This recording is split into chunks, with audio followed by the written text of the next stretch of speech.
guys, welcome back.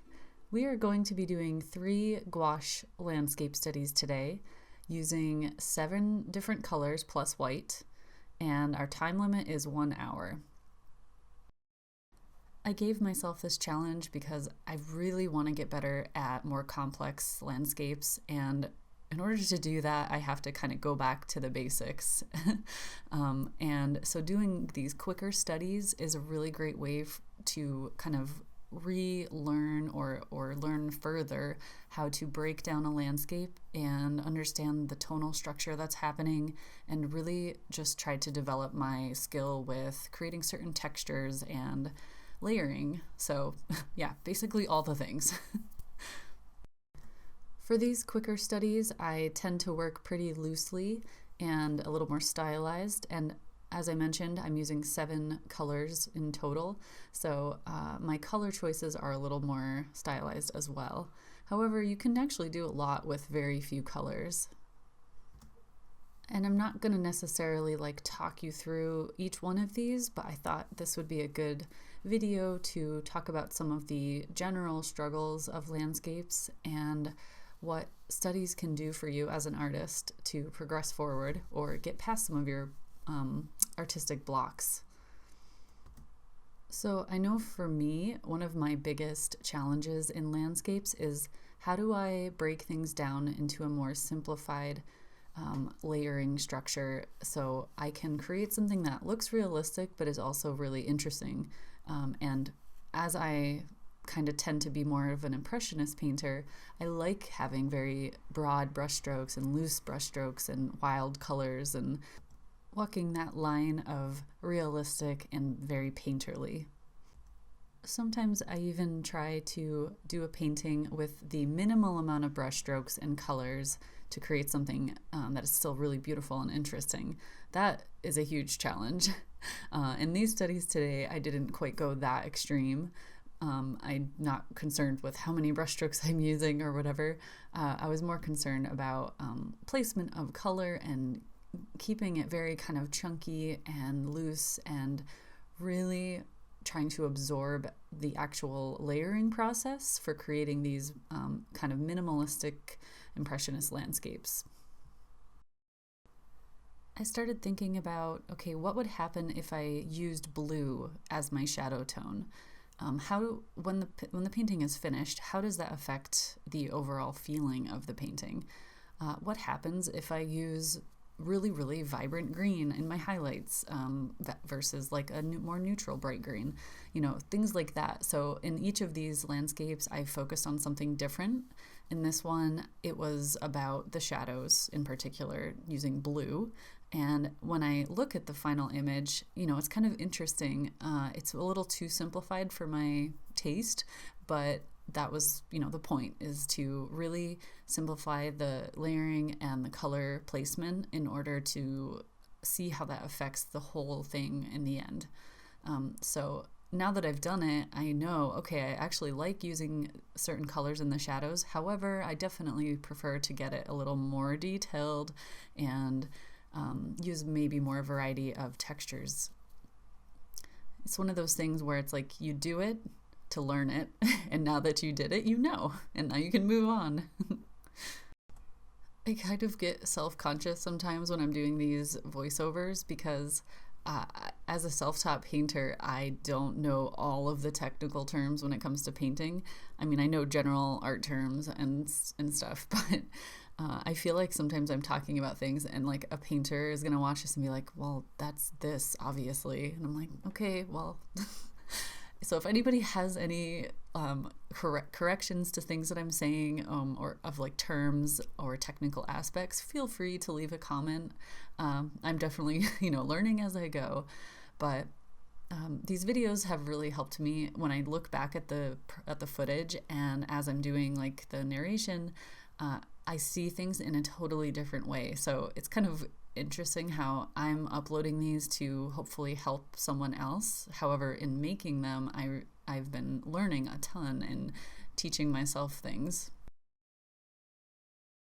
But even if I am messing up my words or terms for things, I hope that these videos actually are helpful, even if it is just to watch someone else do a certain technique or paint something from start to finish in their own way. I find a lot of value in that. I watch a lot of videos as well just to kind of see how people do things. And so, yeah, if you guys do find it interesting, I would really appreciate it if you leave a comment, or at least if you have suggestions for how I can make them more helpful or better. I would love to hear it. One thing that I was thinking about while I was painting this was, is this a repeatable strategy for future paintings? Obviously, I'm painting rocks right now. So while doing this, I'm thinking, okay, down the road, if I'm outside painting rocks, can I take what I'm doing right now and apply that? So I really wanted to pay attention to exactly how I was layering things. For instance, starting with the dark blue, then adding a little light blue, and then gray, then raw sienna, and like warming my tones up, that kind of thing. And I definitely, well, by the end of the painting, I liked the direction it was headed. I do feel that the final version, obviously it's a sketch, but I would definitely want to get more detailed and have more variety in tones and textures, I guess. But it was really actually a good lesson, and I do think that there's some repeatable techniques that I used. So that was kind of exciting. And it's not that I'm gonna be able to like repeat exactly what I'm doing for all future paintings of rocks, but in certain situations I can do a lot of the layering strategies that I used in this painting, or at least use it as a foundation for something. So yeah, as you're doing your studies, it's kind of cool to sort of make up your own formulas and really think about how repeatable that strategy is. If it's not repeatable, why isn't it? Why does it fail? How did it fail? And why won't you ever do that again?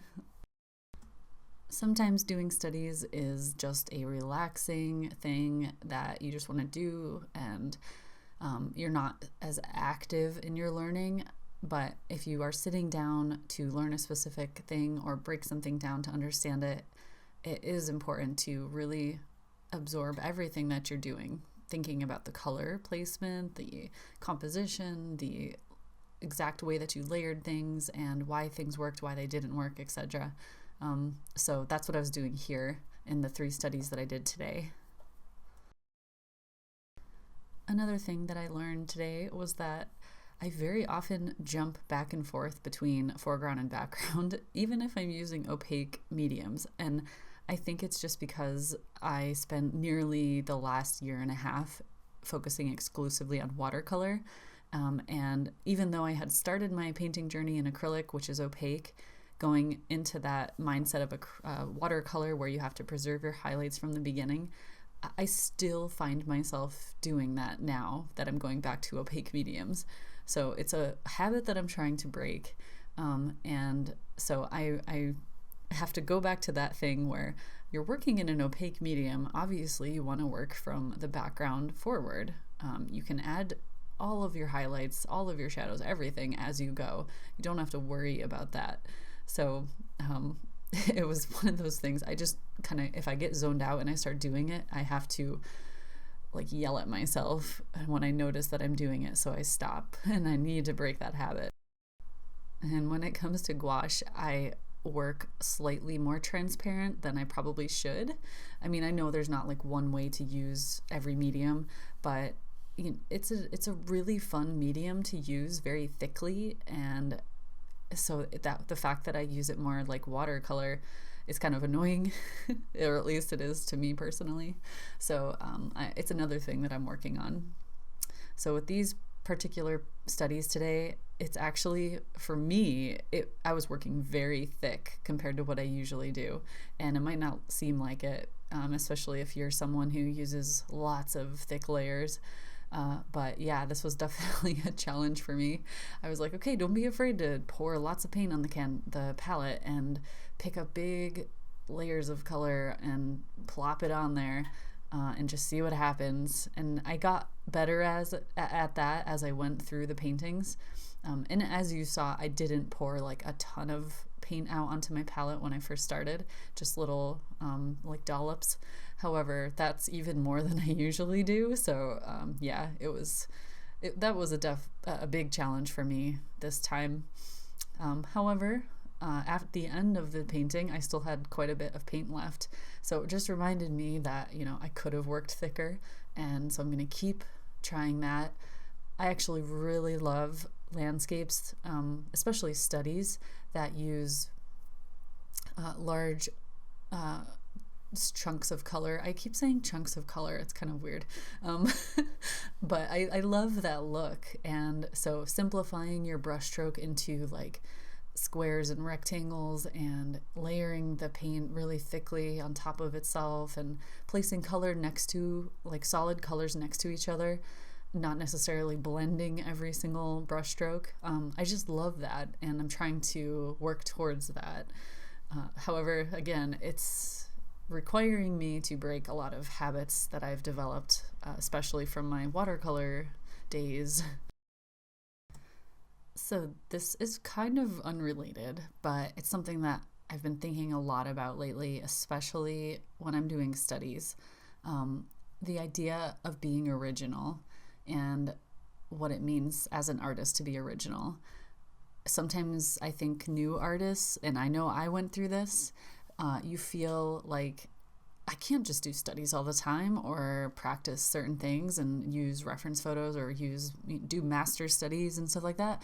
I have to be original and come up with cool concepts and blah, blah, blah.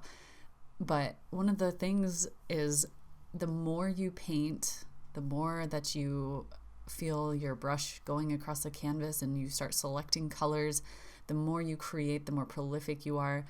Your style actually like naturally develops. So you start to notice you tend to use certain colors more often, and you start to use certain brushstroke styles. Even painting certain subjects, you think you know what you love, and then you realize, oh, I actually don't like painting this. I like painting landscapes instead. So it's an interesting thing where you think you need to start off being like original, and maybe you go into art because you have lots of cool concepts that are really original, but you struggle with the technical aspect of things. So it's really important to do studies from the beginning and as you develop, even if you're like a quote unquote expert. I think a lot of my favorite artists, the reason that they're so amazing is that they do studies always. Is like, even though they've been painting for 50 years, they still are doing studies and learning and progressing. And because they do so many studies and their technical skills are like amazing, anytime they have like an original concept or an idea, they can execute it so well. And that's something that makes them stand out. So, if you ever feel like it's frustrating that you have lots of ideas and you can't execute them, or the other way around where you are building up your technical skills, but you're worried about the fact that you aren't doing a lot of original concepts or creating original things, my advice, and as I said, I've gone through this, is not to think about it. Stop worrying about it. Like, it's gonna happen. Just give yourself time to develop your skills, and as you go, as I mentioned, you will start to discover what your style is and what you're really good at doing and what you love doing.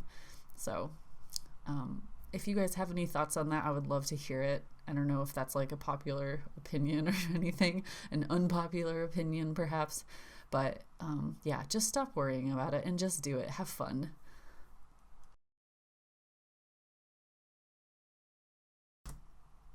So this next painting gave me total brain damage. It seems like such a simple concept, but in execution, I struggled so much. And so it took me the longest out of both paintings. I'm like so tempted to speed up the video, but I told myself, no, this is going to be a full length, real time video, no matter what. If you aren't interested in this one or any of them, just skip forward. But yeah, oh my God, this one just drove me crazy. And I think it was because of the architecture. It's simple, straight lines, There are some curvatures involved, but sometimes the simplicity of architecture, the straight lines can just be the worst. And since I am a landscape painter at heart, and that's what I focus on, architecture, even though I've done it and I've drawn it, painting it just drives me crazy. I love it and I hate it. But that's the thing. I want to get better at it. So I am going to continue practicing even if I get frustrated.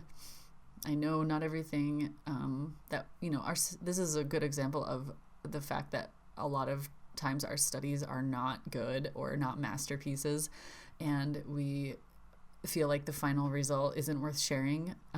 But the process is so important and it's so helpful. And so I wanted to show this in real time anyway, even though I wasn't very proud of it, because it does show my struggles and this is a great example of how I worked. I kept switching from background to foreground, background to foreground, background to foreground. It was like I couldn't make up my mind. So as I went through it, I tried to keep reminding myself to break down the landscape into simple forms, big areas of color, try to establish my lighting, and the overall result to me felt very flat, but I still learned a ton. And in a way, like, I kind of actually want to try this again, maybe in like a week. And see how I do with it. I learned so much doing this. So one of the things that I advise is if you're doing studies, give yourself a chance to finish it, even if it sucks, even if you feel like it sucks and you feel like the experience was horrible. In a way, you absorb the most through like subconscious learning, I think, and you can try to be very active in your learning and understand what you're doing right and wrong, but a lot of times it's subconscious and it's just muscle memory. And I often notice when I take a break from something and I come back to it, like if I'm painting a lot of architecture, drawing a lot of architecture and failing, I'll take a break and come back to it, and all of a sudden I kind of understand it a little better.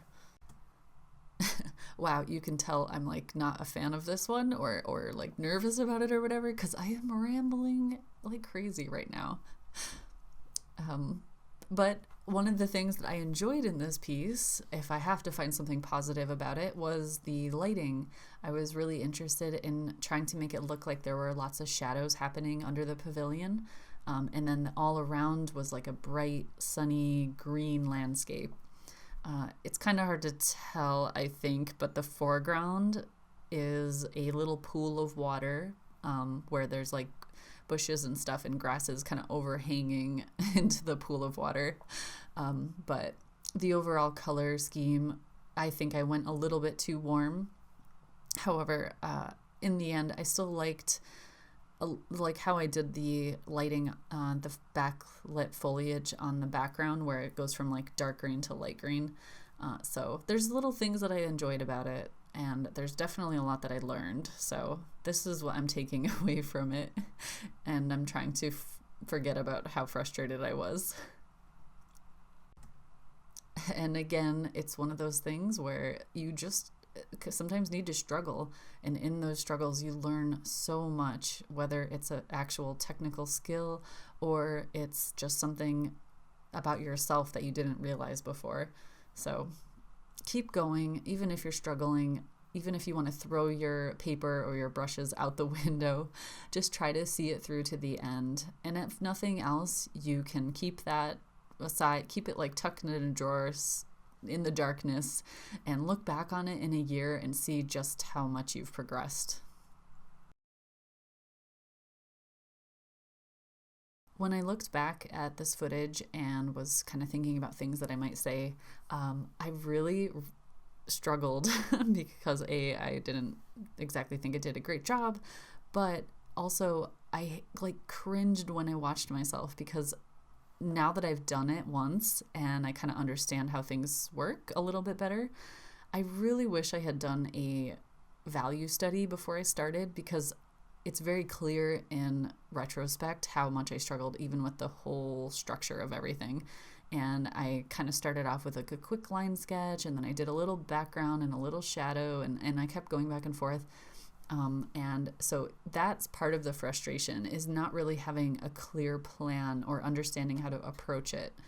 And as some of you guys know, I do live Twitch streams, and I also do live watercolor tutorials once a month, and they're paint-alongs. And so I'm trying to help people like understand how to break down a reference photo and paint something from start to finish.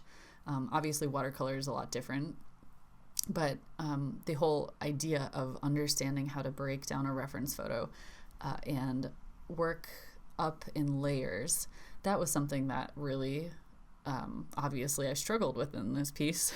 So it was kind of a aha moment where, looking back on the footage, I'm like, okay, I need to practice what I preach. Obviously, I need to stop and think about the reference photo and how to actually layer it from background to foreground, because it's an opaque medium, so that I'm not kind of like jumping all around and freaking out in the moment and trying to figure out how to create these types of lighting that I was working towards. So it's just kind of interesting to me to, again, look back at the footage and see what I've struggled with. And I'm like almost just sitting here yelling at myself, like, no, why did you do that? You should have done this. But again, it's a learning experience. And I think that's one of the most important things to take away. Okay, I'm not trying to have like a pity party or anything. I'm just airing my personal frustrations and telling you guys how I view this piece and the process of it, because I think it's actually a really common thing that artists go through. You cannot look at me in the eye and tell me you've never had a frustrated moment in creating something. So like, I get it. I totally understand. And I get it. It happens all the time. A lot of times you see an artist online, they post things that are completed and usually really good. It's like something they are proud of. Not a lot of artists post things that they hate and that they think are miserable failures. So like, in this moment of me sharing this with you, it's I'm just trying to like show you how it's very common. I think, I'm definitely not at the level where everything I do is amazing. Very few things I do are good. And I do a lot of behind the scenes stuff like this where I just plain struggle. So it's my hope that if anybody out there is struggling and watching this, that you don't feel so alone, I guess. And you just know that a lot of artists go through it, and there are definitely ways to get through it and progress as an artist, even if you are having those struggles. So let's just take a breather and back to the painting. Let's talk about some technical things that are happening. As I got to this point in the painting where I'm sort of working on my mid-tones, I suppose, I was very confused with my warm versus cool placement, I guess. I don't know how else to say it. I was kind of thinking at first that all of my shadows would be cool tones, aka blue in this case, and my highlights would be warm tones. Pretty simple approach, right? Well, as I was going, I was thinking, oh, well, the stone is warm itself, so shouldn't it have at least some kind of warmth to it, even though there's a shadow here? So I was like kind of contradicting my original idea or original plan as I was going, and sort of trying things, I guess. I was just trying things and seeing how they went. And in the end, when I look at the final result, well, there's a lot of things I think are wrong with it, but that's one of the things that I think I could have improved a lot on, is if I just totally stuck with my original plan of doing like really darks, cool tones in the shadows. So like underneath the pavilion, keeping it like much darker and much cooler. And then on the outside of the pavilion where it's highlighted by the sun, keeping it a lot brighter and warmer. So it wouldn't quite be as flat as the final result is. And so again, retrospect, but I'm just trying to talk you guys through my process. But it was a really good learning experience in that sense where I was trying different things and I was kind of adapting in the moment. And sometimes that's just what happens. And it can occasionally lead to much better results and like breakthroughs. So I try to just go with it in the moment and not like get too strict with myself, especially when I'm doing studies like this, and kind of see what happens. You'll actually see in the next painting, the final landscape that I did today, that my contrast went up and I definitely stuck to the plan of keeping cool tones in my shadows and warm tones for my highlights. Of course, since I was using a restricted color palette, only 7 colors, that played a role, but it was a strategic learning tool that I was working towards. So what happens if I do certain things? How does the final result look? And so because this, I think, was a failure in some sense, I look back on it and I can take that, what I learned, and move forward. So I look at this and I think, oh, I should have done this and this and this. And those lessons have like already been instilled into me. So it's actually a good thing. It's a blessing in disguise when you fail. And in this case, this particular painting took me the longest out of all 3, and there's a lot of reasons for that. But in the next one, which, feel free to fast forward if you want, I had so much fun. I was done being frustrated. I was like, screw it, whatever happens, happens. I'm just gonna have fun and like go with it. And so I think the final result of the third painting it's definitely my favorite. And I mean, I'm also kind of biased because I love painting trees. So there's that. But it just goes to show that like you kind of will love some things you do and hate other things you do, and either way you are learning. So just embrace that. I would actually love to hear what you guys do to get over your frustrating moments, or how you get through a painting that you feel is becoming an epic failure. I know a lot of us sometimes will just give up and stop, and that's fine. If that's what you need to do, you need to do it. But I really try to force myself to see something through to the end, even if I'm like, throwing a tantrum as I do it, and like, in the mindset of like, who cares? This is horrible anyway, So I still want to see the final result and take something from it. I think in some ways while I was doing this, I was recording it knowing eventually I would be making this video. So I was like a little more self-conscious by the fact that I was struggling, which is maybe it played a role in how much I ended up being frustrated by it. I'm not sure. But I think that even if I wasn't going to ever share it, I still would hope that I would continue with it and try to keep learning as I was going. Even if I thought it was going to be unrecoverable, maybe I would focus on only a couple things in the painting to learn from.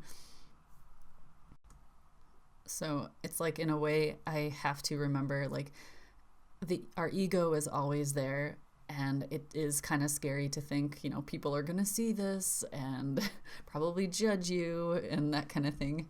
But at the same time, I like the humanizing nature of it, because, some artists, yeah, they're amazing and everything they do is perfect and wonderful, and you worship them and it's like, wow, they are just unbeatable. But a lot of us have a lot of struggles, and at least for me, I am very inspired by people who come forward and share their struggles, because I learn from their struggles as well. So it's my hope that even though, as I've said it a million times, too many times, even though I didn't like this one, and I'm sharing it anyway, that you guys find some kind of value in it. Please don't just judge me. And yeah, that's the interesting thing about these videos, is a lot of people will leave comments or message me and tell me they're happy that I'm sharing even if I'm struggling. and talking about the struggles. But at the same time, while I'm doing it, I'm often like totally terrified. And I don't know why, because it's just art. It's just painting.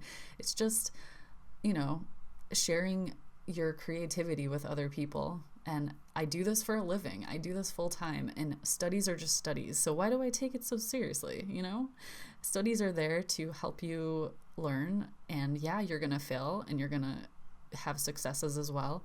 And so it's just weird to me that I get so self-conscious about it, even though we've all gone through it. So, okay, this is torturously slow. I'm gonna speed it up just a little. I know I promised a full-length video, but the majority of this video is real time, so please understand. I'm like, I can't stand watching this anymore. And I'm sure you're ready to move on too, right? Yeah. Okay, if that's all I get comments on, I swear I'm gonna throw a fit. But anyways, on to the next one.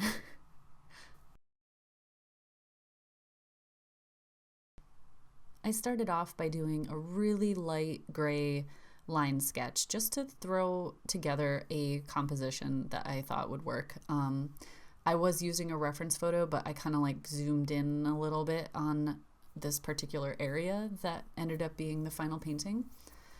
The point was to create some interesting shadows, and obviously it's going to be a grassy, sunny day in the park, but I really, really wanted to practice tree shadows in particular. And in the end, like I said, I ended up having so much fun with this piece. I'm sure a lot of that had to do with the fact that I was just in it to enjoy it after the last piece. I was like, all right, change the mindset. We're going to have fun. We're going to enjoy this. And I did end up going more bold with the contrast and, you know, adding deeper shadows and actually brighter highlights as well. So in this piece, I approached it with a pretty standard structure in mind, like using my cool tones and my shadows and my warm tones and my highlights, but actually sticking with that plan because I really wanted to see what the result would look like. And in the end, it showed me that that's actually a pretty cool strategy. It seems obvious, and there's like some technical things you have to do in order to do that properly, but with the gouache, I thought it ended up being really cool because the shadows still kind of remain colorful. I used the dark blue and the burnt umber in order to create the deepest darks that you see in the painting. And my leaf green, sometimes mixed with the gray and the white, was my brightest bright. So those two strategies were really fun to play with. If you want to see my reference photos, I put the links in my description. They're just from DeviantArt stock photos, and it's a really cool resource for choosing landscapes, especially because most of the people who post stock images on there don't over edit their photos, and you can open it up, and if you want, you could even like increase the contrast or crop it in, do whatever you need to make that reference photo work for your painting. Or just leave it as it is and just run with it. And so I was looking for reference photos that had really bright brights and really dark shadows so that I could practice those things. And so the three that I chose today kind of like stuck out to me. And I also knew that each one would present its own challenge. And this one in particular, the main challenge for me was how to create the depth with so much green, because there's bright green grass, there's bright green grasses, bushes and the foliage in the trees, and the background is really bright. So there was a lot of brightness going on. And so in order to balance that, I knew I I needed to have some neutral tones and some dark darks. So those were the things that I was focusing on in this piece. And one of the ways that I did it was I added a little more gray into my background layers. So I drew the bridge in first just so I would remember for sure this is like my composition. And then I kind of like worked around it, which again isn't the best strategy for using an opaque medium. But let's ignore that for now. And so in this background layer, I was adding a little bit of gray in because I know when gouache dries, it dries a little bit more matte. And so that, even though it looks like super bright when I put it down when it's wet, it dries more neutral and more muted. So those background trees and grasses just kind of like faded off into the distance when they were dry. And that's, again, one of the cool things about gouache is that it does have that matte quality. It's a little tricky because of how much the colors change from wet to when they dry. But the more you work with it, obviously, you get used to that. Or you can even have like cheat sheets that help you see what things look like when they're actually dry.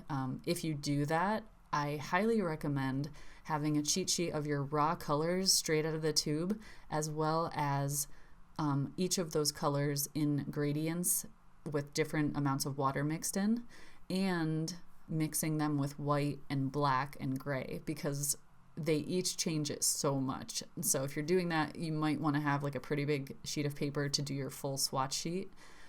But it's so helpful, and you won't need it if you use it a lot because you just get used to it, but it's a really great thing to start off with. When I was working on this painting, I was thinking about the idea of painting things that you're comfortable with. Since I tend to do more landscapes without any built structures, this piece doesn't have like a lot of built structure in it. It does have the bridge, but it's pretty simple. Because of that, I felt like a little more comfortable painting it, and maybe that went towards my enjoyment factor. I don't know. I'm sure it did. But it's an interesting idea. It's not like you learn less from doing things that you enjoy all the time. There's a lot of value in practicing things or subjects that you're uncomfortable with or don't know how to do. But there is still a lot of value in doing things that you are comfortable with. I think the main difference is challenging yourself within that subject. So if you're always painting landscapes, if you're always painting trees, it's important to do different types of those things. So like if you're usually only painting trees that are like backlit, with like pretty colors coming through and like one little shadow below it or no shadows, I don't know, change it up a little. So in this case, I very rarely do this kind of like bright sunny day with tree shadows like glittering on the ground below. And I've loved that subject for a long time, but kind of been confused about how to approach it. Hence the study. So for me, I paint a lot of trees. I decided to try something totally challenging for me. And I learned a ton, and now I'm like not afraid to do it. I'm really excited for the next one. I think I might do like a whole series of these kinds of things. So there is so much value, even if you feel like you're cheating by always painting the same thing. It's not if you're learning and you're trying new things within that subject. And by cheating, I mean, there's no like set rule about how to do art, but when it comes to studies, the point is to learn. So if you're only painting the same exact thing and you feel like you've kind of plateaued or you're not really learning much and you're just doing it because you're good at it, that's not super helpful, right? So yeah, you do want to branch out a little bit and see what you can do to challenge yourself. And if you have to stick within that subject because that's all you're comfortable painting, just try it in different ways. Another thing that I wanted to talk about is how you take a reference photo and make it into a painting. And not just how you maybe copy or not copy it, but how do you make it into something that you enjoy as a painting? Why are you even painting it in the first place?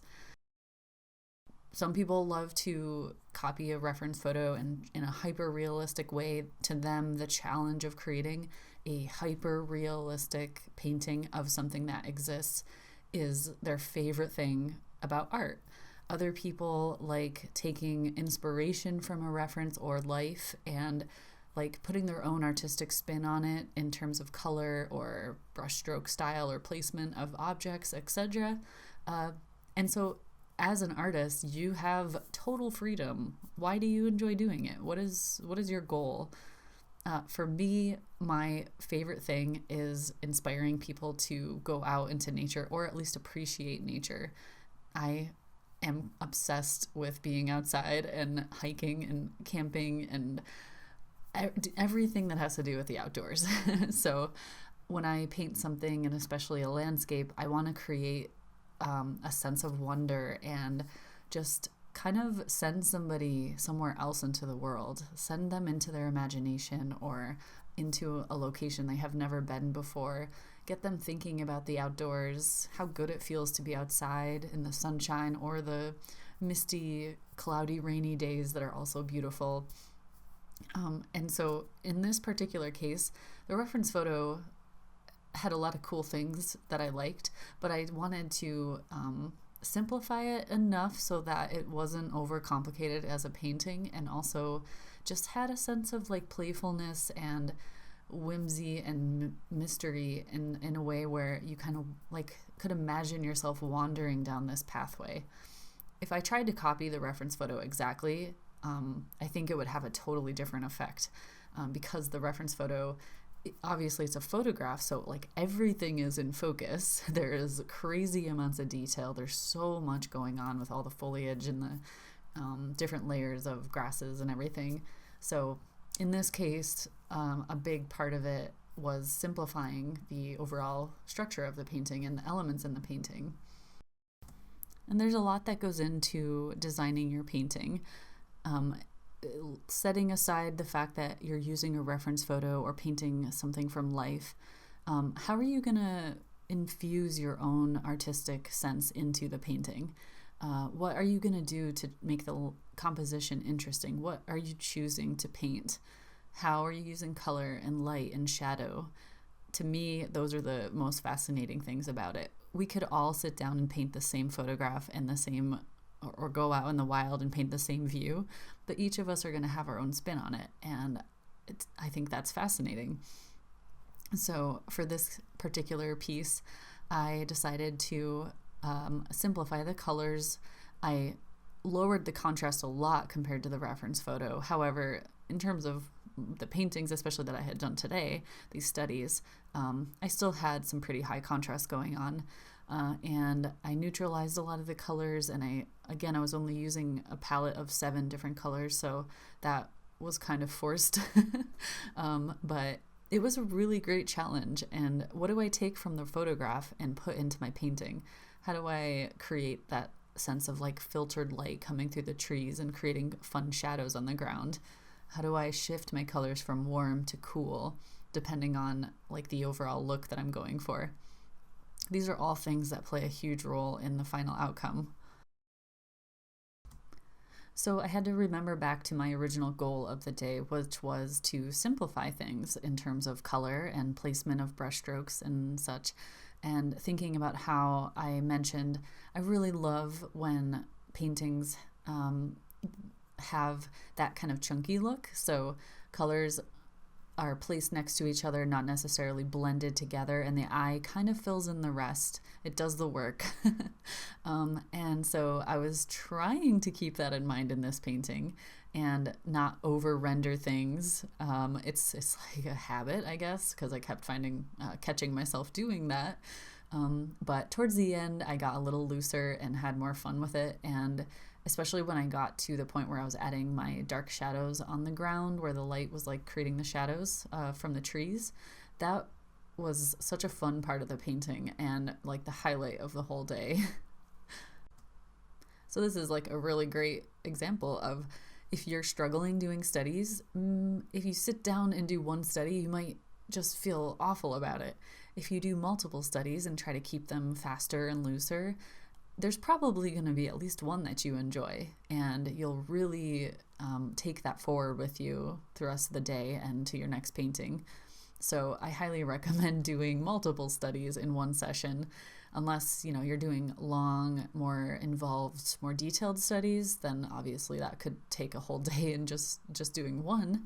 But in this case, I gave myself an hour to do 3. And so since I was running out of time, I guess I was in the like do or die phase where like, okay, I have this much time left. Let's see what we can do. And maybe that's a good challenge in itself, is just, really focusing on the faster studies. Maybe I should only give myself like 10 minutes for a study and see what I come up with. I'm sure I would be forced to be very quick with my decision making, and it might actually be, lead to some really interesting results with placement of color and simplifying things just to get it down on the page. Now, at this point in the painting, I was trying to finalize the background as best as I could with limited amount of time. So I wanted the end of the pathway to be illuminated. And behind that, there were some shadows happening that made the foliage and the grasses there kind of look brighter. So I had to paint the shadows behind it. And so I was adding in these darker tones and keeping it still pretty muted. I wasn't going crazy with contrast or saturation back there, so that in the end they would still kind of fade off into the distance. And then from there, I knew, okay, now I can get more bold. I can increase my darkness and that contrast. So I started working my way forward. Obviously, I had to, do the structure of the bridge. And once again, here was another time where I should have worked back to forward, because I did all these little spindles for the railing, and then realized I needed to add a little bit of some gray tones right behind them to indicate that there was a railing behind. So I went back in with some grayish tones, and I had to add that color in between each of those. Again, really rushed though, because I was running out of time. So in the end, that was one thing where I was like, oh no, okay, here we go, let's do this. But it was also just, I still had a good spirit about it, and I didn't beat myself up about it. In the end, I knew that was going to be such a minor detail. I bet no one even noticed until I said that. And that's probably the case most often, is we find a flaw, or we are doing something and we do something wrong, and that's what we remember, and we think, oh my god, everyone is going to notice this one thing. Nobody notices, okay? And if they do, oh well, they'll probably look at it for 1 second and then move on to something else in the painting. Unless it truly breaks your entire theme or your entire progress in the painting, just forget about it, move on. Now I was getting closer to the foreground, so I was adding some vibrancy and using full saturated leaf green and a little white to really make it pop, that really bright sunny grass. And I wanted to also emphasize the fact that there was a shadow under the bridge, so adding that bright grass in front of it and carrying it forward created that, or automatically made that shadow under the bridge darker. Of course, I went back and I added a little bit more shadow under there, but this was my way of kind of setting the tone for the foreground, which made me realize what I had to add in terms of shadow, and how I could really start to develop that contrast in the painting. Sometimes I don't notice things that I should be doing until much later in the painting, and that's just, inexperience, and the more I do it, I'll see things earlier on, I'm sure.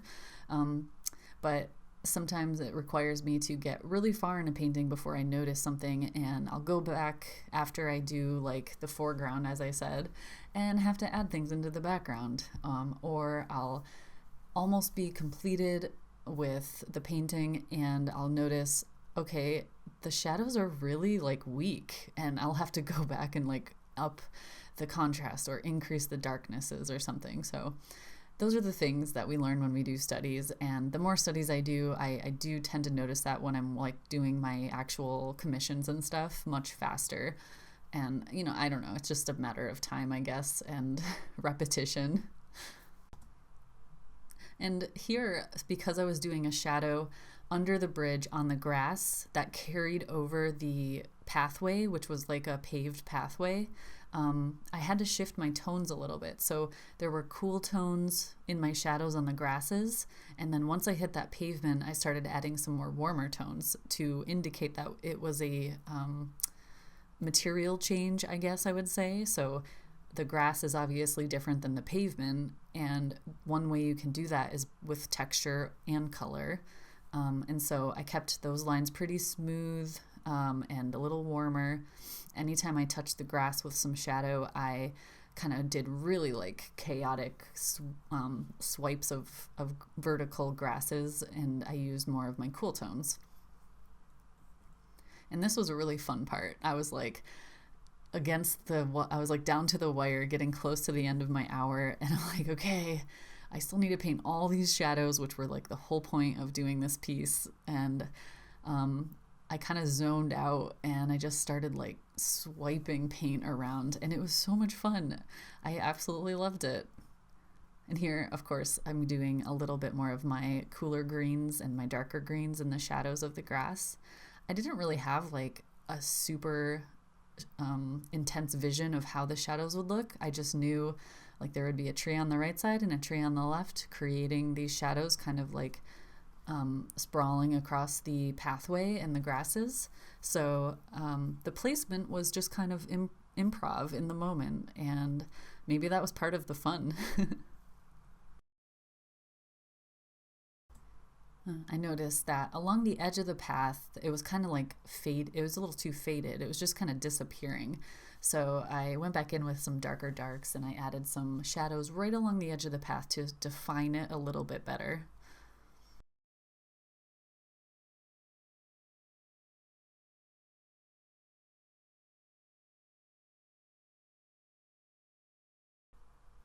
When I looked back at this footage and saw that my foreground brushstrokes over here in the grass were like really wild, I actually loved that. And I think that's something that I'm going to try out in the future, in maybe keeping certain elements very, very crisp and defined and detailed, and then having other areas of the painting in the foreground really, really wild. So, like, this was made by a brush. You know that you could see the artist's hand at work here. I think that's something that I will always love about traditional painting, and I'm definitely going to be experimenting and playing with that. In doing these big tree trunks, I wanted to make them very dark and silhouetted almost. And I was using color, obviously. I wasn't just using a black, but I accidentally got some like gray or white on my brush and it just would not go away. I even like cleaned my brush a couple times, and it almost reminded me of how oil acts. It just would not stop blending. Once I did the right side tree, it was much better because I guess I had like wiped it off or cleaned it off finally. But then after it dried and I looked at the left side, I actually kind of liked the fact that it had like a shift from a grayish muted tone to the vibrant shadowy bluish burnt umber tones. And so again, that's something else in retrospect that I'm going to be playing with more. And I guess it's like a happy accident where you learn something from a quote unquote mistake. These were the final touches of the painting, doing these big branches coming off the main tree trunks, and then of course finalizing some of the shadows on the ground, and a little bit of the highlights of the grasses around the trunks of the trees. It's where I finally started to see it all, like my decision making was rewarded with this final aha, okay, so this is how it looks when I do this kind of effect. And again, it's like one of the coolest feelings when you are experimenting and something actually works. I do want to point out that I was using flat brushes. I think I used one of my tiny round, more script-like brushes for like one piece of one of these, but very briefly. I like using these square brushes for creating that more like chunky look, as I keep calling it. I swear, I need to look up what this term is. I just keep saying chunky. It's a very impressionist style of painting. But these square brushes are great for that. And, I think I might challenge myself to do a specific type of brushstroke, like only using squares or rectangles that are adjacent to each other and not necessarily like overlapping a ton, because I think that will really force me to break shape and color down in a different way, and I'll learn a lot. And these flat brushes are great for that. There were a few times where the limitations of the brushes frustrated me a little, and I like kind of caught myself off guard. I was trying to create a certain texture or a certain type of line, and it just wouldn't do it, or the brush would kind of like do something else I didn't expect. And so it's interesting to think about how the tool can inform the style. Not always the case, and there are definitely ways you can work around certain tools and what they do.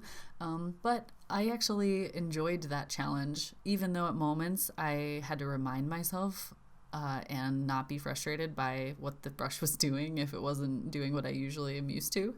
But yeah, it was a great addition to the challenge and how I was trying to create that, like those broad brushstrokes and chunky look of paint.